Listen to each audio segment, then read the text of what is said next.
देखती आंखों सुनते कानों को तारिक अजीज का सलाम। रेडियो पाकिस्तान के न्यूज कास्टर, पाकिस्तान टेलीविजन के पहले मर्द अनाउंसर, नीलाम घर के करता धरता फिल्म साज, रुकने पार्लियामेंट, पंजाबी शहर और मुतज़ा सियासी जमातों का दम भरने वाले तारिक अजीज को हमसे बिछड़े आज एक बरस बीत गया। देखती आंखों सुनते कानों आपको तारिक अजीज का सलाम पहुंचे। आज वो दिन है, पाकिस्तान टेलीविजन अपनी नशरियात का आगाज कर रहा है।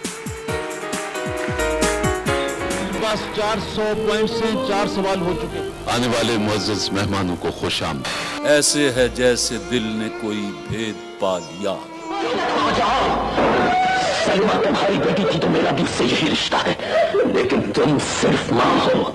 यूं लगता है वक्त थम गया है, रवां दवा जिंदगी रुक गई है। कई दिनों से बिस्तर पर लेटे लेटे सोच रहा हूँ कि आज़ादाना नक्लो हरकत भी मालिक की कितनी बड़ी नेमत थी। न जाने पुराना वक्त कब लौट के आता है, अभी तो कोई उम्मीद नजर नहीं आ रही। ये ट्विटर पैगाम है एक ऐसी शख्सियत का जिसने अपने इंतकाल से एक दिन कब अपने मद्दाहों के नाम लिखा, और वो शख्सियत है तारिक अजीज की। तारिक अजीज आज हम में नहीं है, मगर उनके ये अल्फाज देखती आंखों सुनते कानों को तारिक अजीज का सलाम पहुंचे। ये वो जुमला है जो एक तवील अरसे से हमारी समातों में गूंज रहा है। देखती आंखों सुनते कानों आपको तारिक अजीज का सलाम पहुंचे। तारिक अजीज 28 अप्रैल 1936 को ब्रिटिश पंजाब के तारीखी जिला जालंधर में पैदा हुए। उन्होंने अपने कैरियर का आगाज रेडियो पाकिस्तान लाहौर से किया। 1964 में जब पाकिस्तान टेलीविजन का आगाज हुआ तो तारिक अजीज पाकिस्तान टेलीविजन पर दिखाई देने वाला पहला चेहरा थे।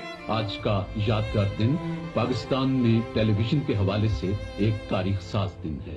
आज वो दिन है जब अपने इस लाहौर में, इस शहरों के शहर में, इस कॉलेजों के शहर में, इस बागों के शहर में, इस फूलों के शहर में पाकिस्तान टेलीविजन अपनी नशरियात का आगाज कर रहा है। हुकूमत पाकिस्तान ने उन्हें 1992 में सदारती तमगाए हुस्न कारकर्दगी से भी नवाजा। 1974 में पीटीवी ने एक प्रोग्राम नीलाम घर शुरू किया तो तारिक अजीज उसके मेजबान बने। ताहम ये प्रोग्राम अपने मुनफरिद अंदाज और तारिक अजीज की महारत की वजह से अपना एक अलग ही मुकाम बनाने में कामयाब रहा। तारिक अजीज ने सियासत के मैदान में भी जोर आजमाई की, और जहाँ ज़मानत तालिब इल्मी में वो पाकिस्तानी पीपल्स पार्टी के हामी थे, वहीं 1997 में वो मुस्लिम लीग नून के टिकट पर कौमी असम्बली के रुकन मुंतखब हुए थे। तारिक अजीज ने रेडियो और टीवी के अलावा फिल्मों में भी काम किया। उनकी मशहूर फिल्मों में सालगिरह, कसम, उस वक्त की और हार गया इंसान शामिल हैं। तारिक अजीज कॉलम निगार और शायर भी थे। उनके कॉलम्स का मजमुआ दास्तान और पंजाबी शायरी पर मुश्तमिल किताब हमजाद दा दुख भी शाया हुई थी। वो अदब और शायरी से गहरी रग़बत रखते थे।